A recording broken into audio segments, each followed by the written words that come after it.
कहानी के शुरुआत में हमें रास्ते में जाते हुए दो बसेस को दिखाया जाता है। उस बस में बहुत सारी फीमेल स्टूडेंट्स होती हैं, जो वे सभी अपने क्लास के लिए जा रही होती हैं। उन्हीं में से एक का नाम मित्सुको था, जो दिखने में काफी प्यारी थी। वो अपनी नोट्स बुक में कुछ लिख रही होती है। तब उसकी फ्रेंड्स उससे कहने लगती हैं कि क्या तुम हर वक्त लिखती रहती हो? क्या मिलेगा इस तरह की नोट्स बनाने से? यहाँ देखो सभी लोग एंजॉय कर रहे हैं, तुम भी क्यों नहीं करती? ये कहकर उसकी फ्रेंड उसकी नोटबुक को छीन लेती है और उसका पेन नीचे गिर जाता है। और वो अपना पेन उठाने के लिए जैसे ही झुकती है, तभी हम देखते हैं कि उस समय कोई चीज बहुत तेजी से आती है और उस लड़कियों के साथ उन दोनों बसेस को आधे पर से ही काट देती है, जिसकी वजह से सारी की सारी लड़कियां दो हिस्सों में कट जाती हैं। इसी के साथ जैसे ही मित्सुको ऊपर उठती है, तब यह देखकर काफी हैरान हो जाती है कि यह क्या हो गया। अब क्योंकि वो नीचे पेन लेने के लिए झुकी थी, इसीलिए बच गई थी। यह देखकर बहुत ज्यादा डर जाती है और बस से उतरकर भागने लगती है। यहाँ पर हमें पता चलता है कि इन सभी को काटने वाली चीज कुछ और नहीं बल्कि हवा ही थी, जो सभी को काट रही थी। यह हवा अब मित्सुको के पीछे भी पड़ जाती है। यह देखते हुए मित्सुको चिल्लाते हुए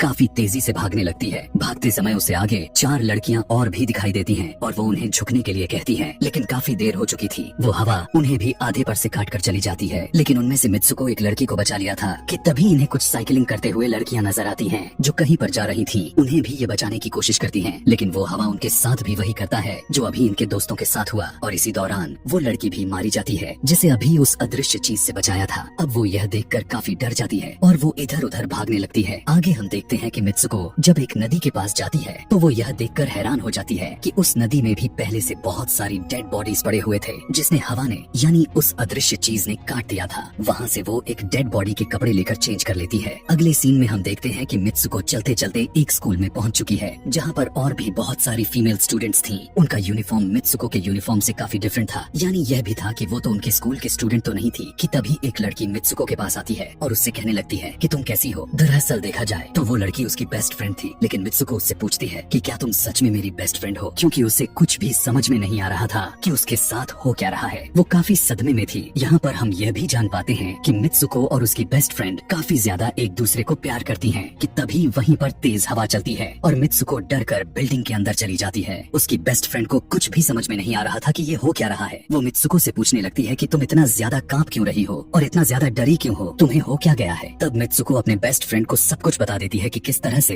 एक हवा का झोंका आया और उसके स्कूल के सभी स्टूडेंट्स को काट कर चली गई। यह सुनकर उसकी दोस्त उसे विंडो के पास ले जाकर उसकी हाथ बाहर निकाल कर कहने लगती है कि ये देखो, ये बस हवा है और कुछ नहीं। यहाँ पर मित्सुको के दिल को कुछ शांति मिलती है और इसे लगने लगता है कि शायद ये मेरा ख्वाब ही हो सकता है। जिसके बाद मित्सुको का बेस्ट फ्रेंड अपने दो और दोस्तों को लेती है और क्लास को बंद करने का प्लान बनाती है। जैसे ही ये चारों क्लास के बाहर जाने के लिए निकलने ही वाली होती हैं कि तभी वहाँ पर उनकी टीचर आ जाती हैं और उन्हें देख लेती हैं, लेकिन वो चारों वहाँ से भाग जाती हैं। वे चारों भागते भागते एक लेक पर आ जाती हैं। वहाँ पर मित्सुको की बेस्ट फ्रेंड अपने दोनों दोस्तों को भी उसके ख्वाब के बारे में बताती है। तभी उनमें से एक लड़की कहती है कि हो सकता है कि यह सच हो, जैसे मिरर वर्ल्ड होती है जहाँ पर इस दुनिया से ऑपोजिट यानी उल्टा होता है। यह कहकर वो तालाब में एक पत्थर फेंक कर कहने लगती है कि देखो, यहाँ पर मैंने तो पत्थर फेंका है, लेकिन हो सकता है कि दूसरी दुनिया में मैंने ऐसा ना किया हो। कि तभी अचानक से उस तालाब में से एक क्रोकोडाइल निकल कर आता है, उसमें से एक लड़की को खा जाता है। फिर वो लड़की कहने लगती है कि देखो, मैंने कहा था ना, जो इस दुनिया में होता है वो उस दुनिया में बिल्कुल भी नहीं होता, और जो उस दुनिया में हो रहा है वो इस दुनिया में नहीं हो सकता। तो इसको भी उसी दुनिया में मगरमच्छ ने खाया है। और यहाँ पर ये देखो, ये तो बिल्कुल सेफ है। उसी लेक के पास एक बिस्तर यानी एक बेड नजर आता है। ये चारों उस बेड से तकिए को उठाकर खेलने लगती हैं कि तभी हम देखते हैं दूर से दो लड़कियां इन्हें देख रही थीं। उन दोनों लड़कियों में से एक ब्राइडल बनी हुई थी, क्योंकि ये दोनों लड़कियां आपस में एक दूसरे से शादी कर ली थीं। जिसके बाद उनमें से एक फ्रेंड बताती है कि हमें कुछ ऐसा करना होगा जो उस दुनिया में इम्पॉसिबल हो, क्योंकि हमारी किस्मत तो पहले से लिखी जा चुकी है, लेकिन हम इसे बदल भी सकते हैं। जिसके बाद ये सभी लड़कियां अपने स्कूल में वापस आती हैं और नेक्स्ट लेक्चर लेने के लिए क्लास में चली जाती हैं। कि तभी मित्सुको देखती है उसके पास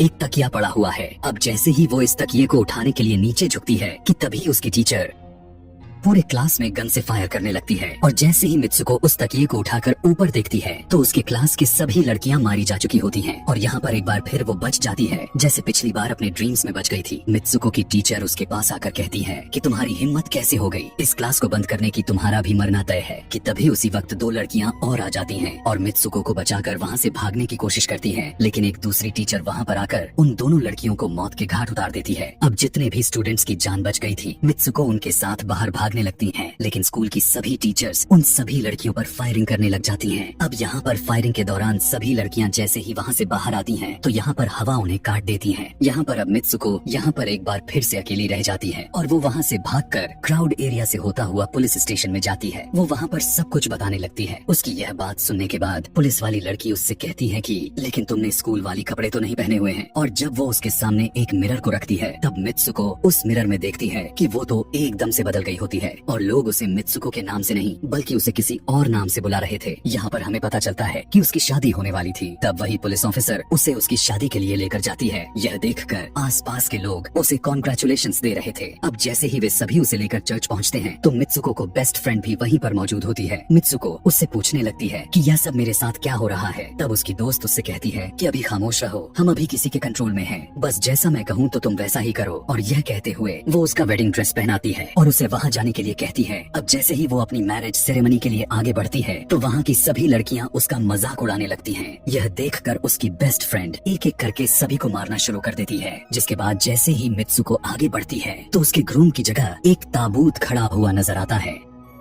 उस ताबूत को खोले जाने पर एक बड़ा पिग बाहर निकल कर आता है। मित्सुको उसे देखकर काफी ज्यादा डरने लगती है और एक टूटी हुई बोतल से उस पर अटैक कर देती है। जिसके बाद मित्सुको और उसकी बेस्ट फ्रेंड चर्च से भागते हुए बाहर आ जाती हैं। यहाँ गेट पर भी दो लड़कियाँ इन्हें रोकने की कोशिश करती हैं, लेकिन मित्सुको की बेस्ट फ्रेंड इन्हें मारकर वहाँ से भाग जाते हैं। उधर मित्सुको दूसरी तरफ भाग रही थी, क्योंकि अब उसे लगने लगा था कि उसके साथ कुछ ज्यादा ही गलत हो रहा है। आगे जाने पर एक और मिरर में खुद को देखती है, तो वो एक बार फिर से खुद को बदला हुआ पाती है। अब जिस जगह पर मित्सुको थी वहीं पर रेस हो रही थी कि तभी उसके पास कुछ लड़कियां आकर उससे कहने लगती हैं कि तुम तो बहुत अच्छी रेसर हो, खड़ी क्यों हो, भाग क्यों नहीं रही। और जब वो भागना स्टार्ट करती है, तब वो खुद में काफी एनर्जी फील करने लगती है। जिसके बाद मित्सुको रेस जीतने की पूरी कोशिश करने लगती है। भागते समय उसे अपने डेड फ्रेंड्स भी नजर आती हैं, जो कुछ वक्त पहले उसके स्कूल में मारी जा चुकी थी। कि तभी उसी वक्त उसकी बेस्ट फ्रेंड भी आ जाती है। तभी ये दोनों नोटिस करती हैं कि वही पिग और वो औरतें जिन्होंने इनको चर्च में रोक रही थी, वो सभी इन्हीं की तरफ आ रही थी। भागते समय कुछ लड़कियां मित्सुको से कहने लगती हैं कि इस दुनिया से बाहर चली जाओ। इसके बाद हम आगे देखते हैं कि मित्सुको भागते भागते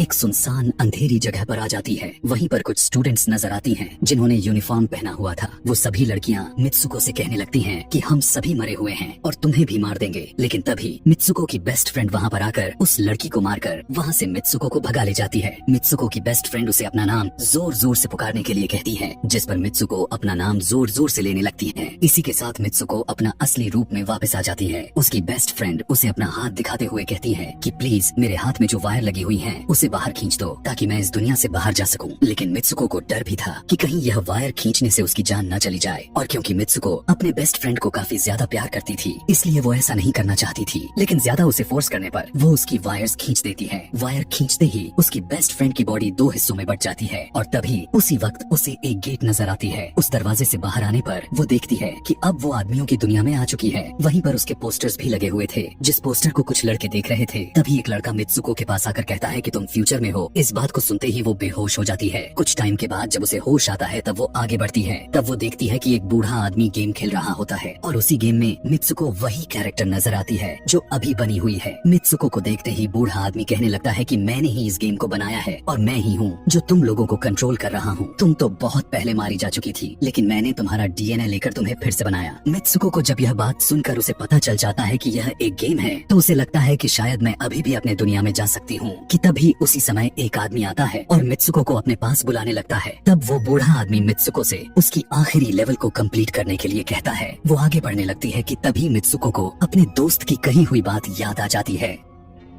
कि अगर हम इस दुनिया में कुछ ऐसा करेंगे जो दूसरी दुनिया में इम्पॉसिबल हो, तो तुम इस गेम से बाहर आ जाओगी। और इसी के साथ वो इस आदमी का गला दबा देती है और कहने लगती है, बस करो हमारे साथ खेलना। यह कहकर मित्सुको उस बूढ़े आदमी की छड़ी को उठाकर अपने पेट में घुसा देती है, जिस वजह से उसकी मौत हो जाती है। और यहाँ पर हम देखते हैं कि बूढ़ा आदमी यह सोच भी नहीं सकता था कि मित्सुको ऐसा कुछ कर सकती थी। और इसी के साथ उसकी डेस्टिनी पूरी तरह से चेंज हो जाती है। वो इस दुनिया में यानी गेम में तो मर चुकी थी, लेकिन असली दुनिया में वो अभी भी जिंदा थी। आगे हमें ये भी दिखाया जाता है कि मित्सुको के बाकी के कैरेक्टर्स भी किसी न किसी वजह से अपने आप को मार लेते हैं और अब वे सभी गेम का पार्ट नहीं थे। अगले सीन में हमें मित्सुको को बर्फीले जगह पर लेटा हुआ दिखाया जाता है और अब वो अपने रियल वर्ल्ड में आ चुकी थी। और इसी के साथ यह दिमाग घुमा देने वाली कहानी यहीं पर खत्म हो जाती है। आगे और भी ऐसे ही एक्सप्लेनेशन मूवीज देखने के लिए कमेंट में नेक्स्ट लिखना ना भूलें। Thanks for watching.